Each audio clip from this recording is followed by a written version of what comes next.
grabar en la... Pues...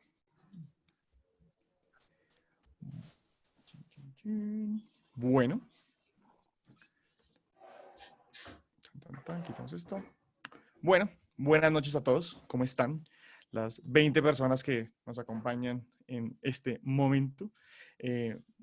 Sean muy bienvenidos todos a esta segunda temporada de Coma Dialéctico, un espacio que nos hemos inventado las profesoras y los profesores del Departamento de Filosofía e Historia del Derecho de la Universidad Javeriana, principalmente para pasar la pandemia y para no perder la cordura durante este tiempo, si es que en algún momento la tuvimos. Nos encanta contar con ustedes. Tenemos hoy invitadísimo al señor Julián González, que va a abrir estas sesiones que estamos haciendo, que vamos a hacer todos los jueves de junio aquí hasta terminar julio, en un segundo ciclo que hemos llamado Cuentos Distrópicos. Voy a dar la palabra a Michael Monclún y a Angélica Ramos, que son los anfitriones de hoy, y les voy a dejar unos links dentro del chat para que puedan visitar algunas cosas que tenemos. Principalmente dos. Uno, tenemos un formato que nos pueden dejar su correo electrónico. Las personas que estuvieron en el ciclo pasado y están en este ciclo fue porque recibieron un correo electrónico que les mandamos avisándoles que esto iba a pasar, y si alguna vez logramos el tercero, pues también recibirán esa comunicación. Y el otro es que este ciclo, la idea es hablar como de cuentos o historias cortas o textos cortos, en los que vamos a ir como hilando el asunto del día después de la pandemia, básicamente, o qué podría ser como la pospandemia. Y, por supuesto, a diferencia de las películas, esta vez sí les vamos a dar los textos, y les voy a dejar el link donde los pueden consultar, porque ya tenemos ahí a todos nuestros invitados programados. Entonces, sin más, empecemos en este momento. Tan, tan, tan. Voy a quitar mi pantalla y les doy paso a ustedes. Listo. Mikey, Angélica, adelante. Bueno, hola para todas y para todos. Qué bueno vernos en la distancia, en la virtualidad de nuevo, en la pandemia, aquí en esta noche de jueves.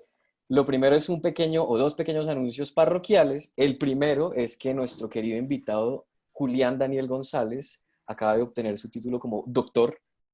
Entonces, primero felicitarlo enormemente por ese gran esfuerzo y locura en la que el man se metió y pues bueno, terminó. Entonces, aplausos para él. Y la segunda es Felicitaciones porque, colectivas.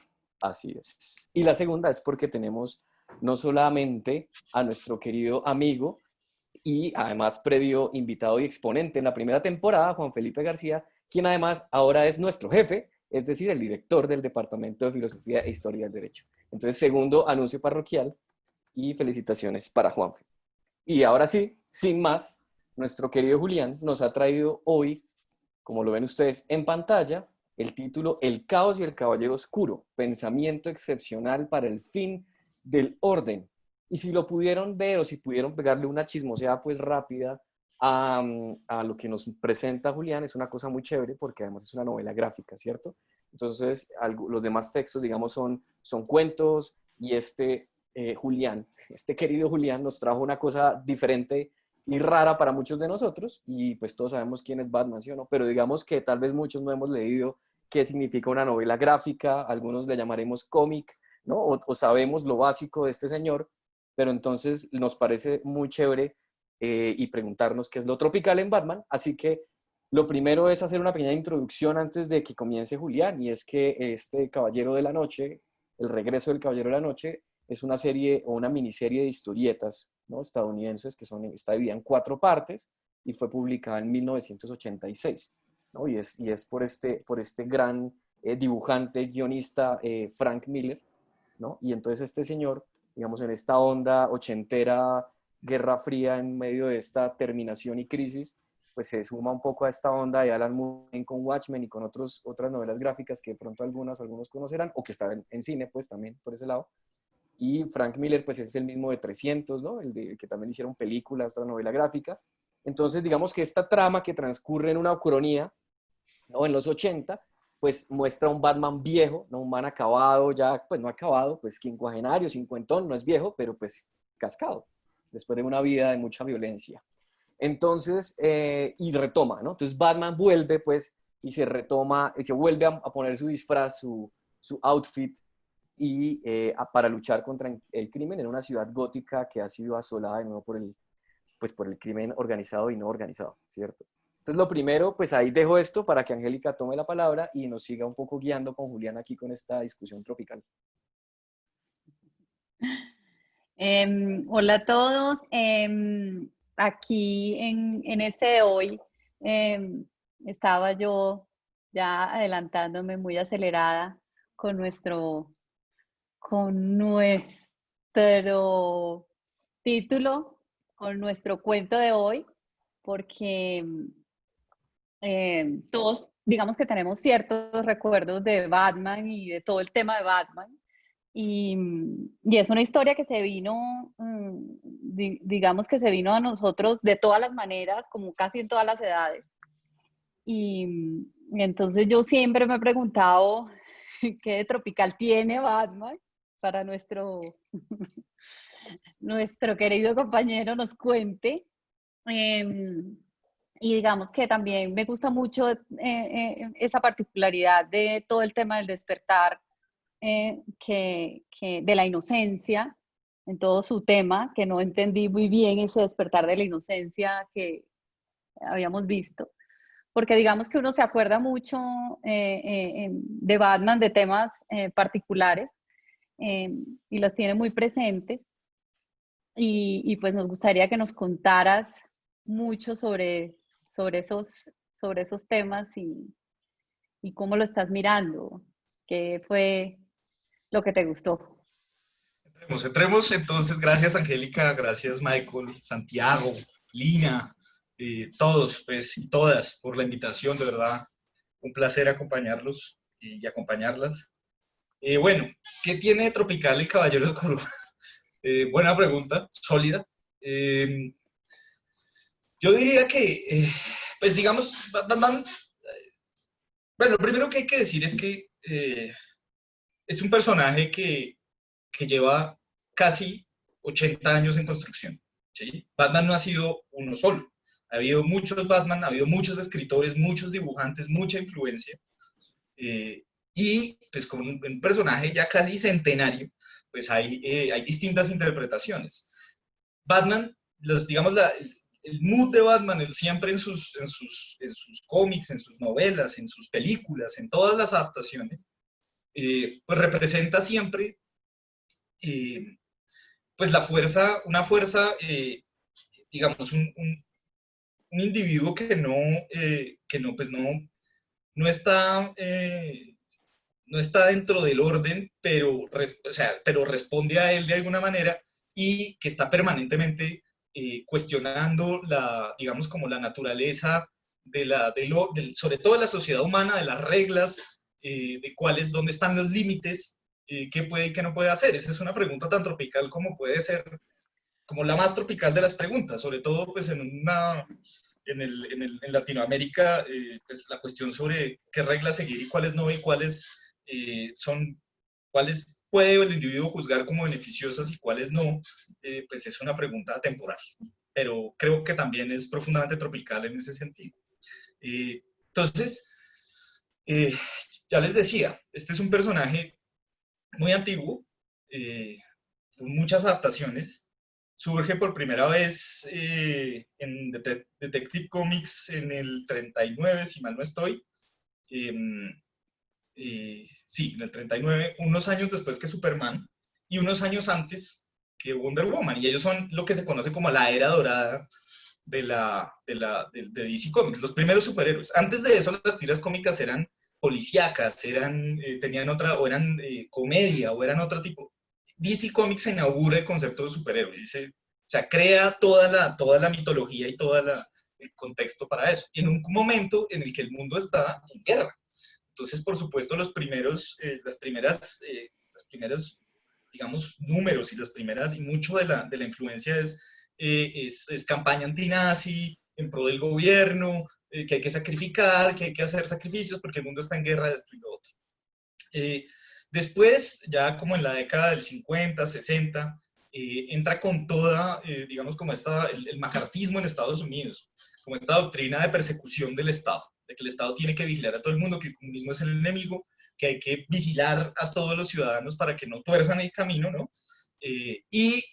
Durante los 70, sobre todo, bueno, 60s y 70s, los asesinatos de los Kennedy, Malcolm X, Martin Luther King, o sea, como o sea, el final, cuando yo digo el final de la inocencia me refiero a eso, como unos estados que hasta primera mitad del siglo XX han sido fuertes, que defendieron la libertad, que se enfrentaron al enemigo, que estuvieron valerosamente en las playas, en los mares, se vuelven contra sus propios ciudadanos y empiezan a crear máquinas y dispositivos y formas de, digamos, de existir que solo redundan en una vigilancia estricta del ciudadano.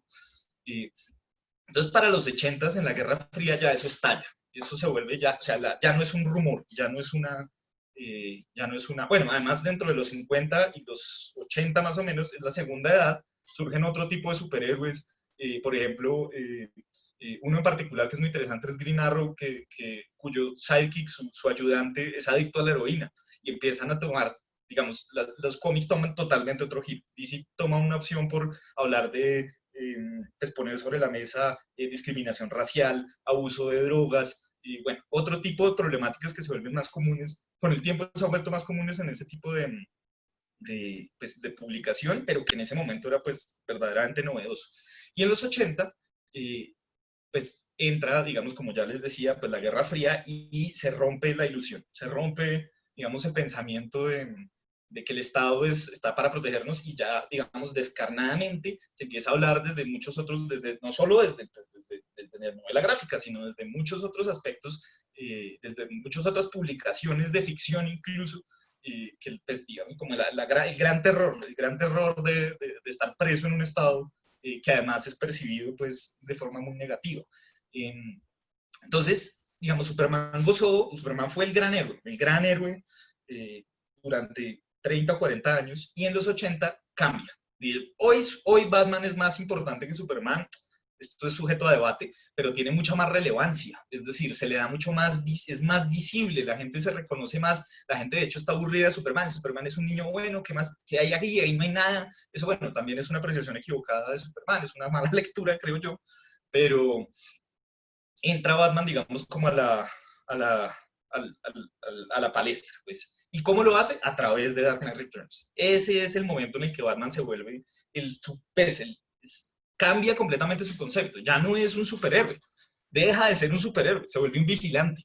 Y se vuelve un hombre, como ya lo decía Michael, un hombre viejo, amargado, que, pues, digamos, el mundo donde nos sitúa Dark Knight Returns es pues, un mundo donde se prohíben los superhéroes, y el único que sigue siendo activo es Superman, y Superman se dedica pues, a pelear contra la amenaza comunista, y es como el arma de Estados Unidos en un mundo donde Reagan sigue siendo presidente. Entonces él recibe órdenes directas de Reagan, y son sobre todo acciones bélicas. Bueno, siempre Superman trata pues como que no haya víctimas y evitar el conflicto, pero en últimas está sirviendo pues al gobierno norteamericano. Batman vuelve a Ciudad Gótica después de mucho andar y se da cuenta que la ciudad que él trató de defender está en una situación inmunda, porque pues precisamente el Estado, todo está, es decir, ve una corrupción brutal, no hay ningún sentido digamos, de protección, todo el mundo, mejor dicho, los políticos están dedicados a recibir favores burocráticos, a corromper todo lo que tocan, y las fuerzas del orden están maniatadas en el mejor de los casos porque los buenos policías están contra la pared por los malos policías que están recibiendo plata de las mafias, bueno, digamos. Y es decir, esto responde un poco a la pregunta de por qué es tropical. Otra vez, ¿qué más tropical? No podría ser más tropical, no podría ser más real. Pues viendo esto, Bruce Wayne dice, pues al carajo. Lo dice en distintas partes durante la novela gráfica, llevo 20 años tratando de morirme, estoy buscando una razón para morirme, ya no quiero hacer nada. Y dice, pues bueno, pues me pongo esta vaina, muero con mi música. vuelvo otra vez, yo sé que esto no va a ser exitoso porque pues me va a perseguir la policía, me va a perseguir todo el mundo, pero pues ya, me voy con esta, me voy con la mía. Y bueno, entonces digamos, la novela está dividida, como lo como lo dijo Michael, en cuatro tomos. Yo me concentré exclusivamente en el último, pues, para la charla. Pero también es importante un poco como hablar un poquito de quién la escribió, que es Frank Miller. Frank Miller hoy día es visto, o bueno, y ha sido visto tradicionalmente como como un anormal, dentro incluso de un mundo ya bastante plural, digamos, de escritores y de dibujantes de novelas gráficas y de cómics. Frank Miller es visto como una persona rara, porque Frank Miller, todas sus líneas de historia replican esto, y es porque, claro, Frank Miller nace a mitad del siglo XX y a él le toca chuparse toda su juventud en todos los problemas pues en todas las luchas de reivindicación de derechos civiles, y ve cómo el Estado martiriza a los ciudadanos y cómo combate activamente pues el cambio. Entonces, toda la novela, hoy día le dicen que es un fascista, que es un derechoso, pero digamos, es una reacción visceral a una realidad pues, lo estaba comiendo a él, y es, pues eso, un lugar donde el Estado no es protección. El Estado no es nada no está creado para proteger, está creado pues para subyugar a los ciudadanos. Y por eso es tan buen maridaje Batman y Frank Miller. Mejor dicho, ellos básicamente se entienden muy bien porque tienen el sentimiento que le transmitió Frank Miller a Batman es ese. Es decir, nadie nos va a cuidar, nadie nos está cuidando. Y no hay ninguna buena razón para creer que el Estado o que las fuerzas del Estado van a cuidarnos en ningún momento. ¿Qué es que necesita? Alguien que opere por fuera del Estado. Alguien paraestatal. Alguien que cumpla tareas que el Estado debería cumplir, pero que definitivamente no va a hacer. Entonces Frank Miller transmite eso, le transmite lo que Batman, o sea, lo que ha sido la historia de Batman los últimos 30 años. Ahí surge lo que nosotros conocemos como Batman, empezó ahí, justo ahí, en 1986. Y 2 años después Frank Miller escribe Batman Year One, que es el primer año de Batman, que también es una novela gráfica de cómo fue la primera intentona de Batman siendo Batman, donde pues muestra muchos fracasos, muchas pérdidas, pero también lucha permanentemente, o sea, los temas son los mismos, lucha contra la policía, lucha contra, digamos, es o sea, es mostrar a Batman como enemigo del orden, pero a su vez como un salvador para personas que no tienen cómo defenderse de otra manera. Entonces, en Dark Knight Returns, Batman vuelve a la ciudad, hay una banda delincuencial, pues muy virulenta, que se llama los mutantes. Y la primera parte de la novela es Batman peleando contra los mutantes, que es como este enfrentamiento entre la juventud y la vejez, que es Batman siendo viejo tratando de lidiar con el poderío y la fuerza de la juventud física, y cómo tratar de darle la vuelta a eso. Entonces, bien, en este último capítulo, ya la guerra con la Unión Soviética en ese momento, pues escala ya a un punto del que no hay retorno, y desde una isla que se llama Coto Maltés, los rusos, la Unión Soviética pone un misil nuclear para erradicar toda la costa este de los Estados Unidos. Y entonces Reagan le dice a Superman, ayúdenme, esto no. Entonces Superman sale, vuela, pero Superman ya también debilitado por la vejez, pues desvía el proyectil, pero estalla y crea un pulso electromagnético sobre toda la costa. Entonces toda la infraestructura eléctrica, todo lo que funciona, pues digamos, computadores, televisores, radios, todo muere. Y entra en caos la costa este y el Estado no puede hacer nada. Entonces Batman dice, no, esto, peor dicho, en una parte muy significativa de la novela dice Batman, yo soy la ley, hoy soy la ley, hoy, esta noche yo soy la ley. Y recluta gente y en una noche pacifica la ciudad mientras toda la costa este arde. Reagan se toma eso como digamos, la gente empieza a hablar bien de Batman y Reagan ve en eso una burla, porque dice, pero el Estado, ¿cómo así? Este tipo es, y manda a Superman, dice, ya, esto se salió de madre, vaya y mate a este señor, o pues póngalo bajo control de alguna manera. Y finalmente, pues ellos se enfrentan, Batman y Superman, que es el enfrentamiento más clásico, el hombre contra el dios, ¿sí? Es el hombre limitado, que es pues, de pura carne y hueso, que solamente tiene pues, a su lado ingenio y pues como recursividad contra la omnipotencia absoluta de un ser que no es vulnerable ante absolutamente nada y que no tiene ningún tipo de pues, debilidad clara. Pues que una confrontación física es absolutamente imposible. Y pues mediante unas movidas mágicas, Batman logra derrotar a Superman y muere. Muere, pero después, pues ya en las últimas, de los que no lo leyeron, pues los invito. De hecho, DC Animated, que es una línea pues, que llevan como estos arcos históricos, los más importantes de DC Comics están los pusieron en animación y tienen una animación de Dark Knight Returns que son 2 películas de 40 minutos, muy sugeridas si las quieren ver, pues muy fieles, están muy bien contadas. Y pues se enfrentan, ¿no? Y es como este enfrentamiento grande entre el dios y el hombre, y pues el hombre gana, pero por poco, y muere al final. Entonces, a mí lo que, digamos, cuando me hablaban de cuentos distópicos, yo pensaba, pues digamos, esa es el estado de la pandemia, es el estado del mundo, ¿qué pasa cuando el orden cesa? O sea, ¿qué va a pasar cuando el orden se acaba? ¿Y quién va a tomar las decisiones duras? Que es una pregunta profundamente schmittiana sobre quién debe tomar las decisiones cuando ya no hay orden, cuando el orden desaparece.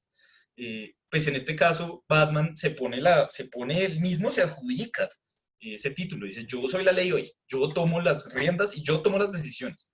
Y efectivamente, pues logra pues estabilizar un poco Gótica y pues se gana pues una visitica de Superman por ese chiste.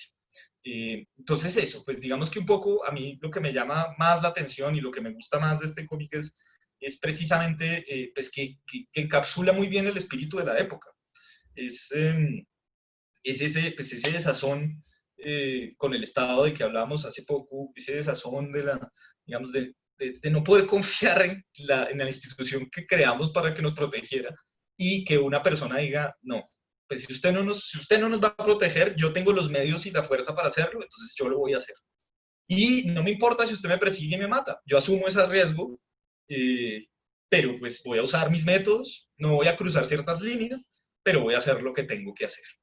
Y efectivamente, pues eso es lo que hace. Durante toda la novela, pues Batman se enfrenta constantemente con la policía, se enfrenta constantemente, pues se enfrenta con Dos Caras, con Joker, finalmente además Batman mata al Joker. Esto es algo que eso nunca esperábamos verlo, pues jamás, era absolutamente anatemático, pero Batman dice ya, o sea, yo ya estoy viejo, usted también, y usted es un peligro, entonces no lo voy a, ya nomás, se acabó esta bobada, me voy con mi música, y lo mata.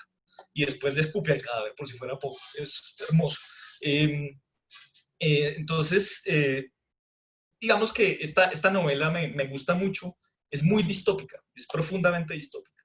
Es un mundo, pues, está muy bien pintado, pero es un lugar donde no hay, o sea, donde el débil va a sufrir sí o sí, donde la gente está desprotegida, donde los políticos están más preocupados por recibir coimas y por hacer favores burocráticos, como decía antes, que por otra cosa. Y pues Batman se enfrenta a todo eso, porque se enfrenta permanentemente a digamos, a esa situación, contra todos y contra todo. Entonces está muy solo, profundamente solo. Y también fíjense que eso es algo que también está en las novelas gráficas de hoy, en las películas, en todas partes. La idea de que Batman pelea una guerra de un solo hombre contra el crimen en general, no solo contra criminales, sino contra todo. Es decir, el Estado, la policía, y todo está tratando de hacerlo pues dentro de los límites de lo que es su propio código de conducta, su propia idea de lo que debe hacer, de lo que es bueno hacer. Y lo que significa para él la justicia, ¿no?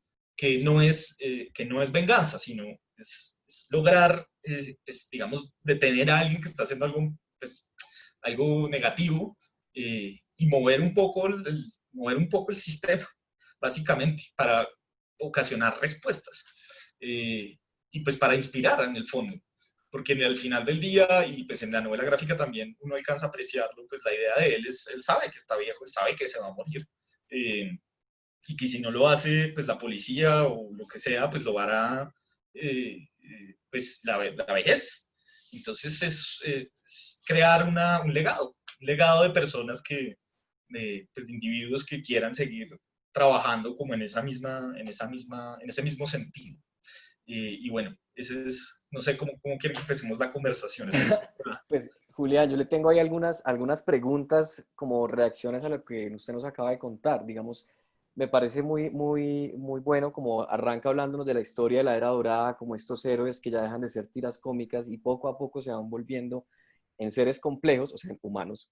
Y en la medida en que se vuelven realmente humanos, ¿no? Empiezan a tener unos dilemas que en el caso de Batman para esta novela gráfica son dilemas, no sé si morales sea la palabra, pero digamos dilemas que lo enfrentan, que enfrentan al lector y que lo enfrentan a él mismo como en su pasado, en su vida, ¿no? Y pues digamos ahí uno lo cuestiona en muchas cosas. Por ejemplo, se nos dice como esta es una ucronía, ¿sí? Y es un mundo distópico en el cual los políticos están buscando su propio beneficio. Pues distopía, pues no tanto ahí, ¿no? Entonces ahí lo que uno dice es, bueno, si es ucronía pero no distopía, entonces en un mundo en el cual funciona parecido a este, en un mundo paralelo en el cual funciona parecido a como está ahorita, ¿qué impediría que no hubiera 10.000 millones de Batman y que se armaran en ejércitos y que entonces salgan a luchar por la justicia y la verdad porque creen que el orden establecido no funciona como debe funcionar? ¿No? Sí. Y de hecho me hizo pensar y me salgo de la novela, sino de la película, en una de las de Nolan, que ya no me acuerdo en cuál de las tres, al comienzo, pues en la que está Joker, precisamente, hay un montón de gente disfrazándose de Batman, ¿no? Y los empiezan a matar pues a fuego. Pero entonces es como este ejemplo que este tipo nos da, porque ahí sí vamos a pelear por la verdad y la justicia y la ley y demás. Entonces, volvámonos todos Batmans pues y busquemos esto y en realidad los acaban a todos, salvo al original porque es humano, pero metahumano, pues. Entonces, ahí la pregunta es, digamos, dónde está la línea ahí, ¿no? Porque entonces defendemos a Batman porque el man es chévere y lo conocemos hace 80 años y ha evolucionado su personaje y su personalidad y es un tipo complejo y ahora está viejo, ¿no? Pero, ¿qué lo diferencia en un mundo no distópico, sino en este, de decir, pues yo entonces salgo ahorita mañana a patear Hacer lo hippies? mío, hacer lo Sí, mío. A matar hippies. a A mí patear, con o mi sea, así como, música. Bueno, qué rico que me preguntes eso, Michael. Esa oiga, es la gran espere, perdón, le pregunta. interrumpo. A No, propósito de algo que pasó en Florida Blanca, en mi tierra, Santander, la ajá. semana pasada, ¿no? Una cosa Fa, fa, fa. asquerosa. Pero bueno, ya, perdón. Pues esa es la gran pregunta, ¿no? Porque, es decir, fíjense, mejor dicho, el primer superhéroe es Batman, el primer superhéroe es Superman y es perfecto. Es casi un dios, es básicamente un dios. Y el segundo superhéroe es el ser humano es un ser humano de carne y hueso. Eh, ¿Qué hace? O sea, ¿por qué no es todo el mundo Batman? Batman tiene dos cosas que no todo el mundo tiene. Primero, pues tiene una cantidad de recursos económicos que le permitieron entrenarse en muchas disciplinas de muchas maneras en todas partes del mundo, o sea, prepararse a un nivel, pues, él es el único que puede hacer eso y que tiene el interés, uno, y la fuerza de voluntad para hacerlo. Y bueno, y por otro lado, tiene un código, él tiene su propio código. No es el código, no es la ley, ¿sí? Él no obedece la ley, claramente no. Es un criminal, o sea, para efectos prácticos es un vigilante, está por fuera de la ley, pero tiene un código. Él sigue su propia idea de lo que es, de lo bueno.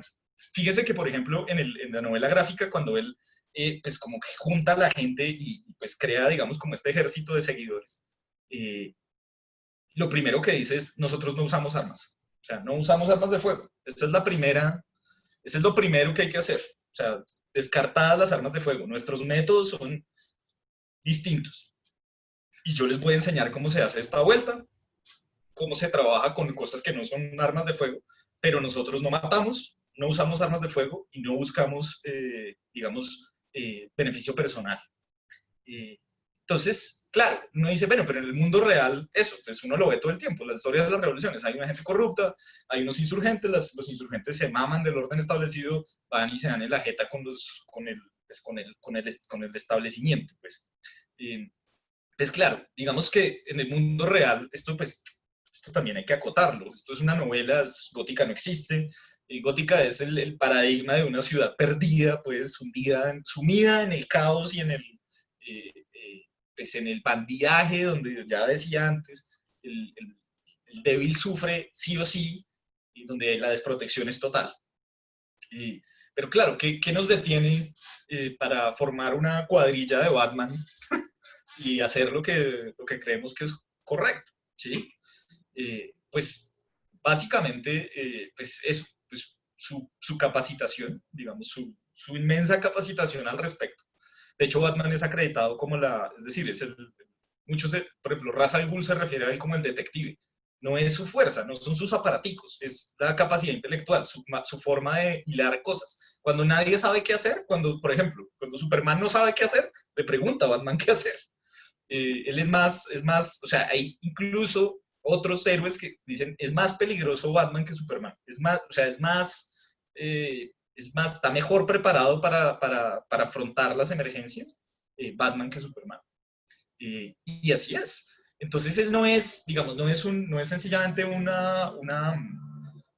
digamos, una fuerza paramilitar o paraestatal, sino que pues precisamente porque sabe que los compromisos que llevaría tener un grupo lo llevarían también a que pasen cosas en su nombre que no quieren que pase, pues él pelea solo.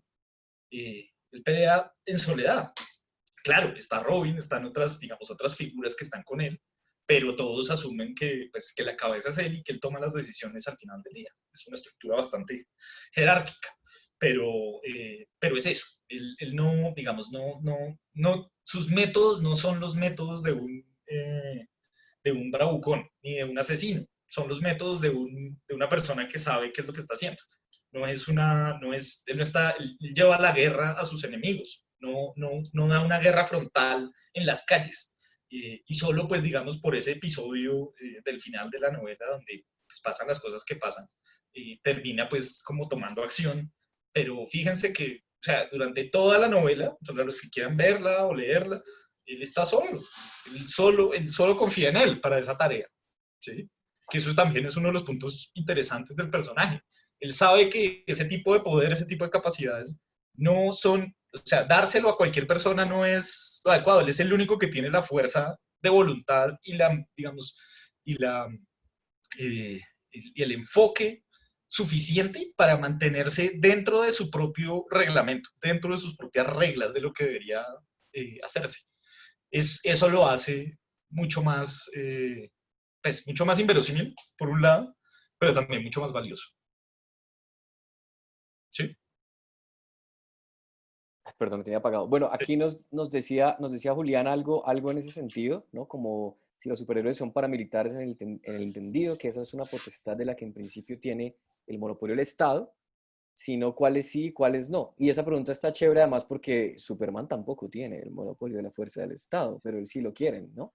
Y él sí es cool y es más bonito. Sí. Pues es que Batman, digamos, si uno mira el recorrido, digamos, de las miles de veces que Batman y Superman se han enfrentado, pues Batman siempre representa la fuerza, pues como insisto, lo más humano. Superman representa lo divino. Es que por eso los superhéroes de DC y los de Marvel se diferencian tanto. Los de Marvel son más humanos, tienen dramas más humanos, son jóvenes, muchachos, o hombres, o mujeres, que tienen vidas, que tienen que cuidar su vida, que se están escondiendo permanentemente. Los de DC es un panteón, ellos son básicamente, son seres mitológicos, provienen del mito. No son, digamos, no tienen los problemas con los que lidia un ser humano común y corriente. Entonces, para eso por un lado. Por el otro, ¿son paramilitares? Pues yo diría que son paraestatales. Pues sí, cumplen labores que en principio debería hacer el Estado. pero pues digamos que, por ejemplo, voy a hacer un caso corto, pero no quiero que suene mal, pero pues, ¿qué hace? Digamos, ¿qué hace alguien que crea una fundación para ayudar, no sé, desplazados? Pues sí, en principio eso debería hacerlo el Estado, ¿sí? Claramente. El Estado debería poder hacer un montón de cosas, pero hay un montón de cosas que no hace y que le sudan, digamos, que le resbalan también. Entonces, eso también es, digamos, es un enfoque que es distinto al paramilitarismo. Está bien, yo voy a cumplir unos fines estatales que el Estado no está cumpliendo, pero además los voy a cumplir porque están, mejor dicho, es mi llamado personal, no es por ambición, no es por, o sea, perfectamente Bruce Wayne puede retirarse a tomar champaña el resto de su vida, pero no lo hace. O sea, él prefiere salir por las noches a ponerle el pecho pues, a un montón de peligros. Eh, y eso es lo que lo hace pues, valioso, en el fondo. Entonces, no son, o sea, no son paramilitares. Precisamente ese enfoque de paramilitarismo es lo que lleva a Reagan dentro de la historia a prohibir a los superhéroes. A decir que no, que son fuerzas paraestatales, pero desaparecen los superhéroes y hay problemas que el Estado no puede resolver y que no, o sea, que está maniatado. Pues, por ejemplo, de ejemplos clásicos, claros, los que vieron Batman Begins, por ejemplo. Las familias de la mafia tienen cooptado todo el sistema de justicia, entonces van, hacen 2 minutos de corte y lo sacan otra vez. Y es plata que está rodando permanentemente y son favores que se están cobrando permanentemente entre las clases altas y la mafia. Entonces, pues digamos, claro, hay gente idealista. Rachel 2 en Batman Begins dice, no, pues hay que mejorar el sistema. Pero pues la vida de Batman es, no, pues el sistema no va a cambiar, porque la gente está, o sea, este sistema ya está montado. Se necesita hacer alguien que irrumpa, no que reforme. La reforma es temporal. La irrupción, pues, tiene un límite, pero busca inspirar al individuo para que cuide a los otros individuos. Bueno, un Julián, pequeño corte comercial y recuerden que si tienen dudas las pueden, o bueno, levantarla, no sé si se acá ya manito, pero o decirnos por el sí, chat, sí o hay, escribir o levantar la manito, listo. Julián, ya, esto, acá estaba Santi haciéndote una pregunta del paraestatal también, el conocimiento como un arma paraestatal, y se me ocurría contarte que hoy precisamente nos pasó una cosa súper chistosa hace como media hora acá en mi edificio, y es que el portero llamó a decir que lo iban a pasar a una empresa de seguridad con este tema de la pandemia, en donde pudieran tener armas. No. ¿Qué tal eso con tu tema de... Pues bueno, me podría salir por la tangente diciendo Batman no usa armas. Ese es el primer principio de Batman. Las armas no, las armas de fuego están proscritas. Pero no voy a hacerlo.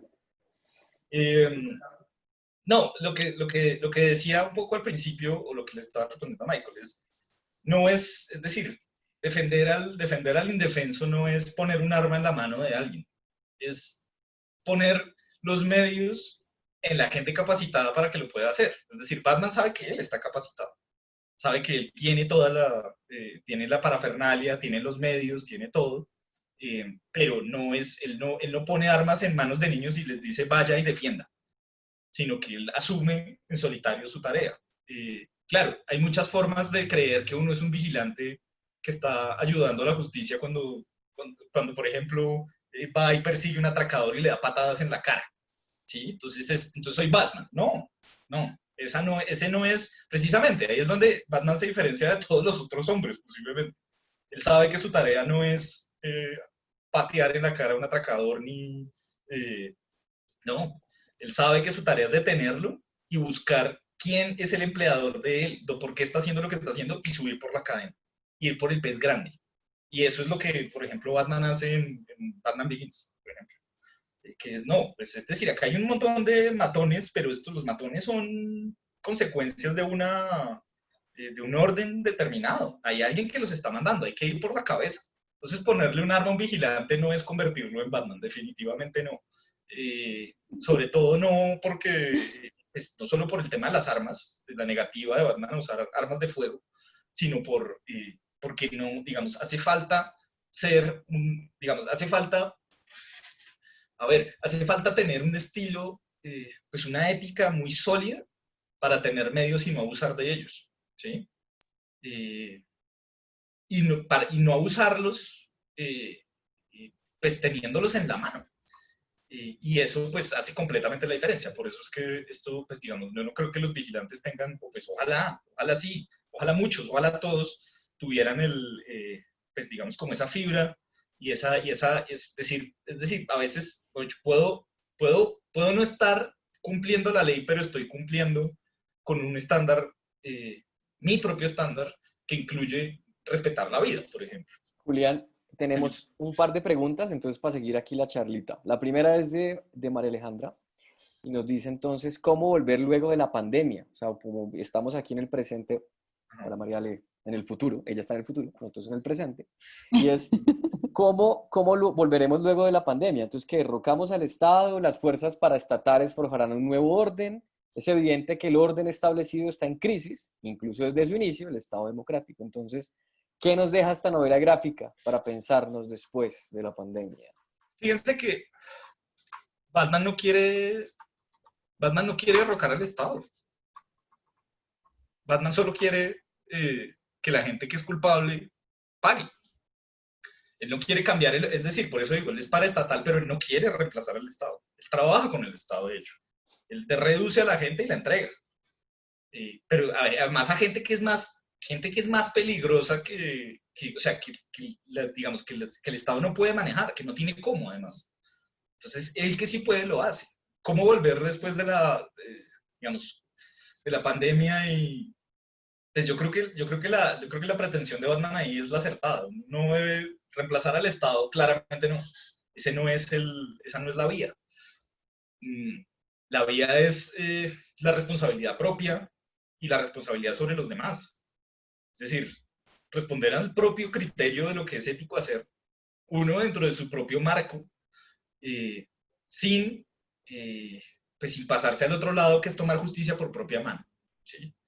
Y no reemplazar, o sea, y no buscar reemplazar al Estado. Es decir, la premisa básica de Batman es que el Estado no va a cambiar. O sea, que la violencia va a suceder, que la gente va a seguir haciendo las cosas mal. Pero si alguien se levanta y pelea contra las cosas que no están bien, de pronto eso causa un efecto más amplio, ¿no? Hay otra pregunta que tenemos aquí de Vicente. Y luego Juan Felipe nos pidió la palabra. Entonces, primero la pregunta de Vicente nos dice, pero al final Batman no es tan humano ni tan frágil. Es cierto que no es un dios, pero no es un humano ordinario, es un tipo con mucha plata y así sea muy ingenioso, sin sus riquezas no podría ser Batman. Ni dios ni humano ordinario. ¿Qué opina? No, estamos de acuerdo. Pues lo dije ahorita, es que él no, pues está en una situación única. Él está situado además, pues eso, sí, por ejemplo, en el mito fundacional de Batman, ¿cómo Batman decide que se vuelve Batman? Sus papás los mata un Joe Chill, en la continuidad es un matón que va y pues asesina a los papás por una billetera y por unas joyas. Y él ahí entiende, es decir, se sumerge en la idea de que los criminales, de que cómo funcionan y cómo operan y por qué los criminales hacen lo que hacen. Y dentro de la mitología es eso. No es un ser humano común y corriente, en términos de, pues sí, tiene muchos recursos. Es físicamente un humano, ¿sí? Pero está situado en un sitio, o sea, él es el único que puede hacer lo que él cree que se debe hacer. Toma su propia decisión, se agencia de una forma que ninguna otra persona podría agenciar. Entonces eso es distinto a que yo coja un bate y salga a cazar criminales, ¿sí? No tengo el entrenamiento, ninguno de nosotros, pues, creo, el entrenamiento, ni los medios, pero sobre todo, insisto, no tiene ninguno, o sea, uno no sabe cómo va a manejar ese poder. Batman asume eso, lo pone sobre sus hombros y asumir ese poder no es cualquier cosa. Es mucho más complicado que muchas otras tareas. Entonces sí, pues está especialmente situado, pero parte importante de la mitología de Batman es que su trauma viene de algo muy humano y es perder a sus papás frente a sus ojos, cosa que pues mucha gente en este país ha visto, por ejemplo, pero pues no son multimillonarios, por ejemplo, ni tienen y aún si lo fueran y si pasara así, no todos tienen la constitución, la fibra moral de asumir los compromisos que Batman toma. Listo, pregunta de Juan, de una. Hola a todas, a todos, qué alegría verlos.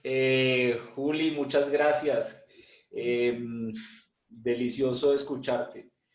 Yo quiero hacerte una pregunta y es que me parece que de entrada en la forma en que tú nos presentas el- esta interpretación de Batman, a mí me parece que hay un supuesto y es el Estado como un supuesto. O sea, tú ya estás suponiendo el Estado, porque pues yo no me voy a meter en si es una buena o mala lectura de Batman, yo no tengo ninguna competencia para hacer eso, pero se me ocurre y escuchándote que uno puede hacer una lectura de Batman como un símbolo diferente y es la expresión de una fuerza social. Es decir, cuando uno habla del Estado, uno supone que el Estado tramita las fuerzas sociales, pero esa no es nuestra visión del mundo, es una visión muy chiquita. O sea, parte de lo que hace la antropología es mostrar empíricamente que no todos los humanos hacemos una cosa que se llama Estado para tramitar las fuerzas sociales, para tramitar el castigo, para tramitar la pena, para tramitar la ayuda social que ahorita ponías, la solidaridad, no. O sea, las fuerzas para enterrar a las personas, para enterrar a los muertos. O sea, el Estado incluso para muchas comunidades es un intrometido. Y entonces quizás Batman en ese escenario, si uno tiene ese contexto, Batman lo que está es un símbolo de lo metido que es el Estado y de una invitación a volver a entender la activación de las fuerzas sociales y quizás los momentos que vemos en donde el Estado ha perdido fuerza de ordenamiento, pues nos llevan otra vez a replantearnos y a avivarnos y a ponernos y emocionarnos sobre la fuerza social de lo que somos capaces. Tantas cosas que hemos cedido y que son nuestras y uno las ve todas en todas partes. O sea, incluso en Estados Unidos con las marchas, un cansancio absoluto, así haya pandemia, así haya no, es recuperar la fuerza social. Pero eso no necesariamente es paramilitarismo. Y ahí es donde quiero hacer la pregunta, porque todos tenemos la capacidad de matar a otro, nunca hemos perdido la capacidad de hacer justicia, esa la tenemos nosotros, eso es nuestro. Pero también, precisamente, y ahí algo que había dicho Michael, ahí hay unos dilemas éticos, o sea, no toda fuerza social se tramita justamente, hay una cuestión sobre la justicia. Y ahí es donde el personaje, y muchos han comentado, el señor es súper rico, el señor ¿por qué está trabajando? O sea, también, ¿qué es? ¿O es el afán de venganza último por allá que tiene? Son dos preguntas en el comentario. Lo primero es, no puede ser, él es una expresión de nuestras fuerzas sociales. Y segundo, esas fuerzas sociales no siempre están tramitadas o precisamente un pueblo, una sociedad, unos humanos conservan ideas sobre el bien y el mal. ¿Cuál es la idea del bien y el mal? En Batman no es un cínico, eso no le importa, es un individuo absolutamente ensimismado con sus vejeras, con sus chocheras, con su historia y no le importa nada a la sociedad. Quisiera que profundizaras un poquito más en eso. Bueno, precisamente lo que decía, yo creo que el mensaje más poderoso que transmite Batman, más allá de, pues digamos, que es un medio literario, es decir, la novela gráfica, Batman, insisto, pocos personajes tienen 80 años de historia, pocos personajes en la literatura universal tienen 80 años de historia de semana a semana sacar algo. Y Batman lo que siempre representa es eso que tú mencionas, que es la capacidad del individuo de oponerse a lo injusto, ¿sí? De oponerse, no tiene que ser, digamos, poniéndose una capa, pero sí puede ser, pues, articulándose con otras personas y buscando pues, que la gente que está en una situación más precaria esté protegida. Entonces, claro, tú dices, claro, el Estado es parte, solo una pequeñita cosa, y claro, sí lo es, pero pues Batman está inserto en ella, en esa lógica, ¿sí? Y él no, pues lo que decía, él no está buscando acabar el Estado, ni reemplazarlo, sino actuar bajo en su propio, o sea, no estar con ellos, estar en su propia cruzada. Por eso es un caballero. De ahí el caballero oscuro. Él es un caballero, él está en su propia cruzada, tiene su propia cruzada. No es porque, claro, ¿por qué no está tomando champaña? ¿Por qué trabaja? Pues en parte su trauma, sin duda, pero su trauma trasciende, es decir, trasciende la venganza. Porque si fuera venganza, pues ya, digamos, las personas que lo convirtieron a él en víctima, pues ya no existen, ya murieron o están encarceladas, pero él decidió que eso no era suficiente, que había que, digamos, que escalar eso a otros niveles, que había que evitar que mejor dicho, el trauma fundante de Batman es que a nadie le pase lo que a él le pasó, que nadie tenga que sufrir las cosas injustas por las que él tuvo que pasar, que nadie tenga que ver que sus papás mueran en su rostro. Entonces no es venganza, es justicia de una manera, pero es la justicia vista en una cruzada personal, que no es necesariamente pues una gran pues una gran organización, sino es eso, es él que está buscándolo. Claro, ya en este cómic, sobre todo en esta novela gráfica, sí, es un poco un cínico. Él ya está viejo y se da cuenta que todo lo que hizo no ha servido para nada. Dice, bueno, no importa, ¿sabe qué? No me interesa, voy a hacerlo una vez más y voy a buscar una buena muerte a través de esto. Ya, y eso es lo que voy a dejar.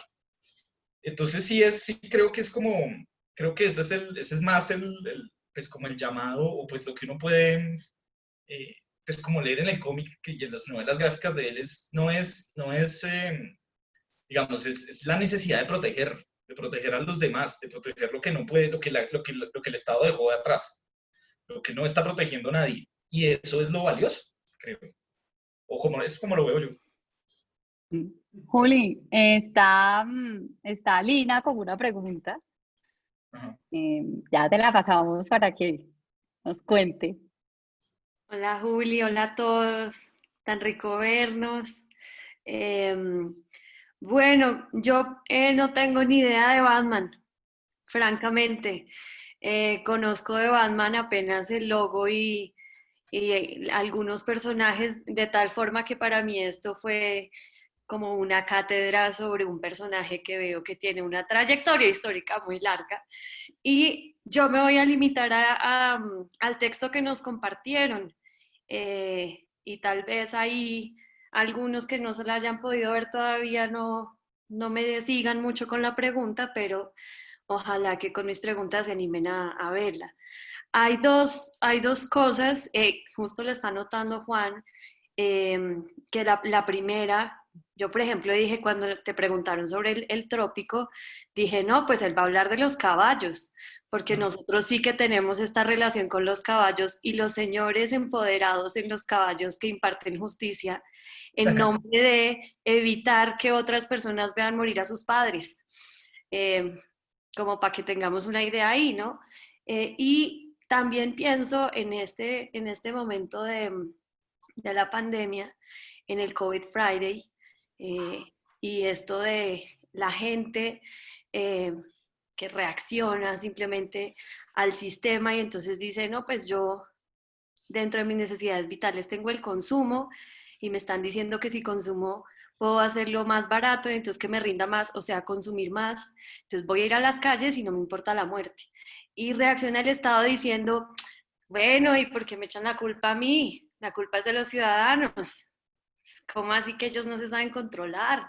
¿Cómo así que ellos no entendieron que se están muriendo y se contagian y que llevan eso a sus casas y que matan así a sus padres?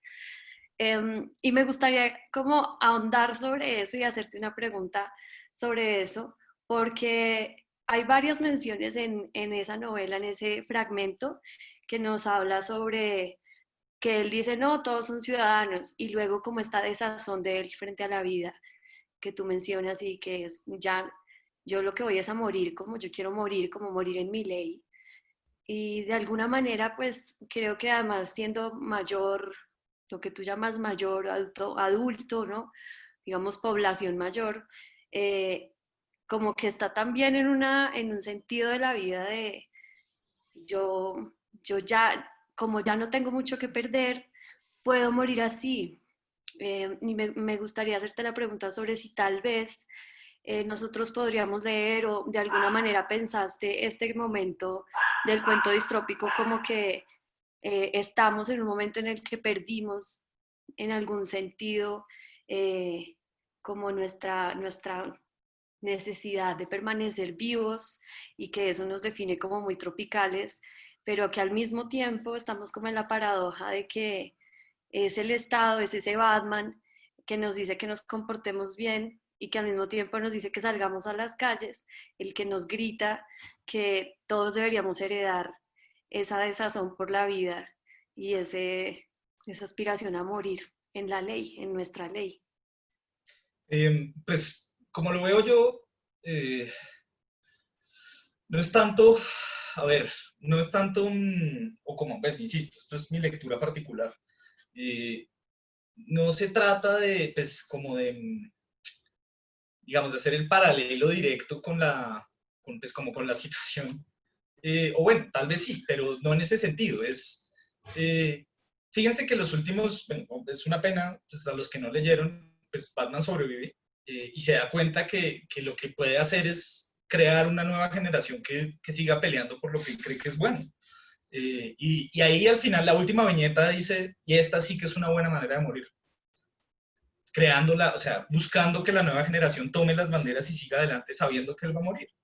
Entonces creo que, digamos, el tema no es sobre, digamos, o no es sobre, digamos, Batman no, insisto, no es, o sea, Batman no es el Estado, todo lo contrario, es todo lo contrario, es decir, él no sigue ningún parámetro estatal para nada, él hace todo en sus actividades privadas y procura que así sea. Entonces creo que es más como el enfoque pues, digamos, de que haya alguien más que cuando uno se vaya, pues siga protegiendo al débil. Y ese es como el final de la novela, pues de esta entrega, porque se han hecho dos más, muy malas. Pero ese es el gran final. Él dice, no soy, o sea, no voy a morir aún, tengo algo más. Y es, o sea, darle a la gente las posibilidades de defenderse y que otros defiendan o sea, que haya ciudadanos que defiendan a otros ciudadanos. Pues bajo unos marcos, no a sangre y fuego, pues, sino pues dentro de buscando no la venganza, sino pues la justicia, que es un poco el tema. Julián, aquí tenemos un par de preguntas y se nos está agotando el tiempo, entonces las voy a leer y si usted nos puede ayudar a responderlas súper sucintamente, bellísimo. Entonces la primera que se me saltó y me disculpo es del profesor Carlos Andrés Uribe y él nos pregunta, ¿cómo podemos ver la aceptación del superhéroe por la sociedad? ¿Es el superhéroe una respuesta a qué? Nos pregunta el profesor. Pues ahí, fíjese que, por ejemplo, Batman usa, es decir, él elige el murciélago, elige ese atuendo y esos medios porque sabe que inspira miedo, ¿sí? Él lo que quiere es llevar miedo al corazón de la gente que le hace daño a otras personas. Y ese es su propósito. Entonces, pues, digamos, creo que el tema es que es un poco, me repite la pregunta, por favor, Michael, que la perdí el hilo. Claro, estimado invitado. La pregunta es cómo podemos ver la aceptación del superhéroe por la sociedad y ya es una sabe. respuesta a qué. Claro, Batman sabe que él no es querido. Batman sabe que la gente le teme y que a un ciudadano que no es temeroso, pues un ciudadano común y corriente lo ve y se asusta. Ahí un poco el tema de la cruzada otra vez. Él sabe que todo el mundo le teme, pero él quiere que haya gente que le tema en serio. O sea, no que le tema de verdad, que tema su presencia. Entonces, claro, no es como un tema de cómo o sea, él sabe que la ciudadanía no lo ve bien tampoco, que tienen pocos seguidores. De hecho, en la continuidad eso es muy común, que la gente dice, este tipo es un miserable, es un ampón, y aún la gente normal le tiene miedo. Entonces, claro, es distinto a Superman, por ejemplo, que Superman es amado, todo el mundo lo adora, todo el mundo sabe, es visible, su cara está descubierta, es el sol. En cambio, Batman elige la otra vía, que es la noche. Entonces, claro, ahí es como un doble juego entre esos dos personajes que es un poco lo que explora la novela gráfica también, que es esa dicotomía entre lo luminoso y lo oscuro. Entonces creo que es por ahí la cosa, creo que es por ahí. Listo, y ahí para ir cerrando, les cuento a nuestros invitados que hay una discusión interesantísima sobre Kim Kardashian y Batman en este momento. Igual de millonarios, talentosos, sexys e interesantes. Así que podemos hacer todo un simposio sobre las Kardashian y los Jenner, que Ese es su también tema, ese es su tema. les invito a seguir en mi observatorio Kardashian en Twitter. Juan Felipe nos dice que esa caballería no es precisamente la muestra de otra forma institucional de tramitar las fuerzas sociales en un escenario que ha unificado y homogeneizado esas formas. Sí, Y de nos acuerdo. pregunta si no es una crítica entonces pues a la modernidad que considera el Estado como esa única forma. Y creo que Sí, ahí yo le claro. pego un poco a Mariale en lo que decía. Sí, pues ese es con lo que arranqué un poco. Batman considera que el Estado no se puede tumbar, uno, pero dos, no tenemos que quedarnos quietos, ¿sí? Es decir, no tenemos que sencillamente agachar la cabeza, tenemos que hacer algo al respecto. Entonces eso precisamente, esa también es un poco la caballería de Batman, por eso es un caballero, porque es eso, su cruzada pues está en ese camino. Pero sí, de acuerdo, estoy completamente de acuerdo con esa apreciación, con esa lectura. Oye, ya, y se me ocurre una cosa y es que me acuerdo de la novela gráfica y de lo que he leído. Yo he leído más DC que Marvel, así que espero estar a la altura. Y es el personaje de Harvey Dent. A mí me parece un personaje muy interesante, muy chévere. Harvey Dent es el fiscal, ¿no? Es un tipo que está llevado por el bien, funcionario público a fuego, pues el man se ha patoneado toda la vida y de hecho Batman lo admira. O sea, Batman admira a Harvey Dent, el fiscal. Y luego, básicamente, lo convierte Batman en dos caras, ¿sí? Batman convierte a Harvey Dent en un enemigo, o su archienemigo, que es dos caras, ¿cierto? Que algunos conocerán. Y digamos, ahí qué pasa, como que Batman tiene un sentimiento de culpa constante con este personaje que además es un humano normal que se la juega, ¿no? Sí, pues ahí está en, digamos, la película de Dark Knight, la segunda de la trilogía de Nolan, está basada en un arco histórico que se llama The Long Halloween, el Gran Halloween. Y es eso, arranca con Harvey Dent siendo un fiscal de distrito comprometido, o sea, se colinchan Harvey Dent, el inspector Gordon y Batman. Y ellos tres planean o sea, acabar con el crimen en Ciudad Gótica. Y al final Harvey Dent se termina convirtiendo en un criminal. Un poco de la mitología de Batman es que, o sea, Batman no es nada perfecto. De hecho, en su carrera hay gente que ha muerto, sus amigos, sus discípulos, todos, hay unos que han muerto. Y él carga con eso él. Entonces, Harvey Dent también es un fracaso de Batman, y él lo ve así. De hecho, en la primera parte de la novela gráfica es sobre Harvey Dent, porque a Harvey Dent en esta parte de la novela, en teoría lo rehabilitan, le hacen cirugía reconstructiva, ya no, entonces, y le dan digamos que lo tratan psiquiátricamente, en teoría está curado y vuelve al crimen, vuelve una vez más, y Batman lo termina parando, y es muy chévere porque al final Harvey Dent dice que no es, que él es así, que ese es o sea, que él no quiere cambiar, que él es y hace un momento de sincronía perfecto con Batman porque los dos ya están viejos, acabados, y Batman dice, sí, o sea, usted terminó siendo lo que siempre ha sido, yo terminaré siendo lo que siempre he sido, que es esto, que eso también es chévere de Batman. O sea, Bruce Wayne es una máscara, Batman es la persona real, Bruce Wayne, la persona que sale a la calle, es la máscara de Batman, ese es el nivel de compromiso de Bruce Wayne con su causa, pues de Batman con su causa. Listo. No sé si alguien más tenga comentarios, preguntas, deseos y aspiraciones por comentarnos aquí o pues digamos, mi papá me está escribiendo por el interno que no sabe cómo escribir al grupo, pero tiene una pregunta, querido Alexito, o si no por el micrófono, pa. A ver, Ay, me gran escribió, saludo. me escribió por acá, espérenme, por el interno. En La melancolía de los feos, libro de Mario Mendoza, un protagonista, el feo, deforme, etcétera, siente una atracción desmedida por los superhéroes, especialmente por Batman. No hacen mercado, no anotan en sus calendarios los cumpleaños de la abuelita, los superhéroes son como Jesucristo, pues mientras nosotros tratamos de destruir el mundo, ellos tratan de salvarlo. Me acaba de decir este comentario mi papá. Entonces ya. Me gusta el enfoque, pero Batman no es un superhéroe convencional en ese sentido. Batman no quiere salvar el mundo, quiere castigar al injusto. Por eso es un vigilante, ¿sí? Por eso no es como Superman. Por eso no es como Superman quiere hacer el bien para todos. Batman quiere castigar la injusticia. Y eso es distinto. Entonces, pues sí, y me identifico 100%. Yo soy ese feo. Seguramente pues ahí está, tengo en el Google Notes, ahí también tengo las notas, cuando cumple Bokeh, toda esa cosa. Seguramente eso está basado en mí, sin duda alguna. Y estoy deforme y también, o sea, es perfectamente, soy el personaje. Listo, pues muchas gracias a todas y a todos por habernos acompañado hoy en esta primera sesión de nuestra segunda temporada de Coma Dialéctico que hemos decidido llamar Cuentos Distrópicos. Michael, ¿Sí? Juan quiere hacer un Ah, comentario diminuto que se alcanza. obvio, sí, sí.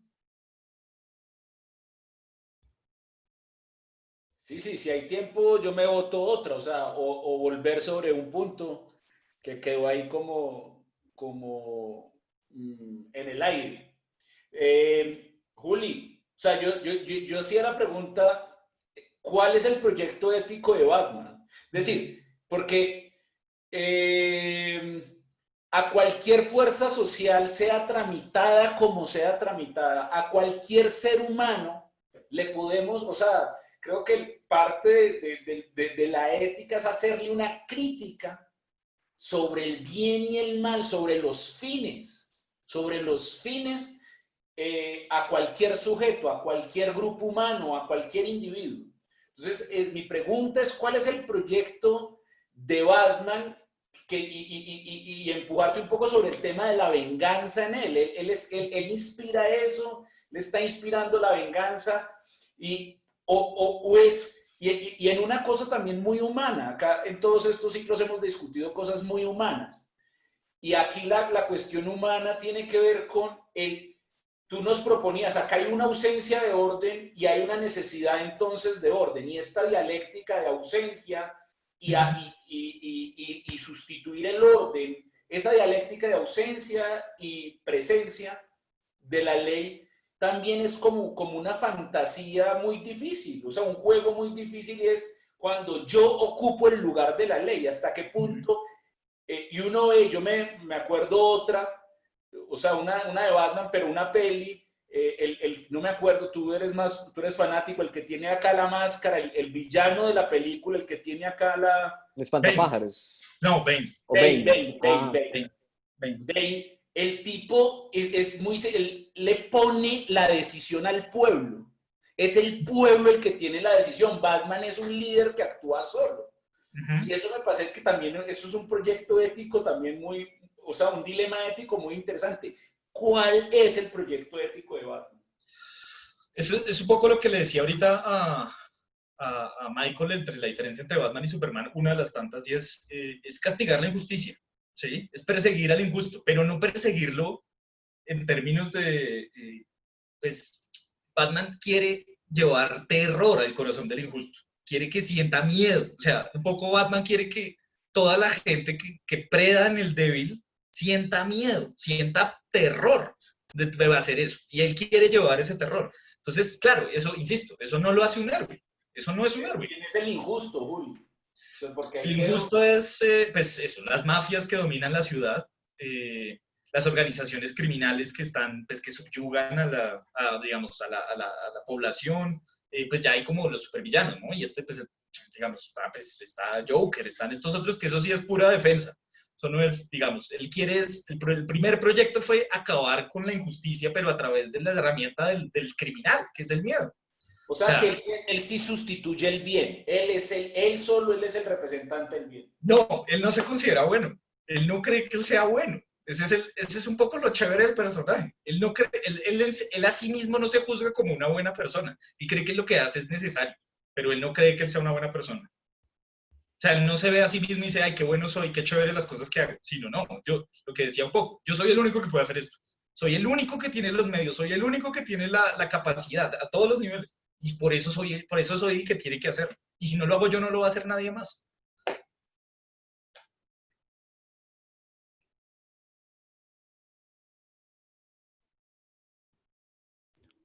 Listo.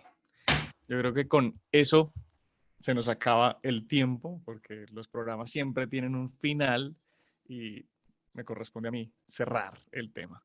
Pues a todos los que estuvieron con nosotros les queremos agradecer muchísimo su tiempo, su paciencia, su atención. Al señor Julián por esa cátedra magistral que nos acaba de dar sobre Batman y sus múltiples connotaciones. Me Lean queda Batman. claro lo de lo tropical, que era la crítica inicial que teníamos todos, pero creo que la pregunta es cierta, de que no hay nada más tropical que No hay estar en nada Batman. más tropical que Gótica. No hay nada más tropical. Sí. O sea, Batman no es muy caribeño de mierdazo, básicamente. Él no, pero sus medios sí. Pero bueno, queremos invitarlos a todos a que se suscriban al canal de YouTube. Les dejé el link aquí en los comentarios del chat. Si buscan en YouTube, dialéctico, ahí pueden encontrar los videos del ciclo pasado, que era el ciclo confinado, y vamos a ir colgando semana a semana los videos de este ciclo de cuentos distrópicos. En los comentarios también está una lista de correos que es bit.ly/comunidad, dialéctico, en la que pueden dejarnos su correo electrónico y les vamos a avisar cuando hay sesión y esto cómo va evolucionando. Para la próxima semana tenemos invitadísima a Ana Paola Tinoco, que nos está acompañando hoy también, y su charla básicamente es qué significa seguir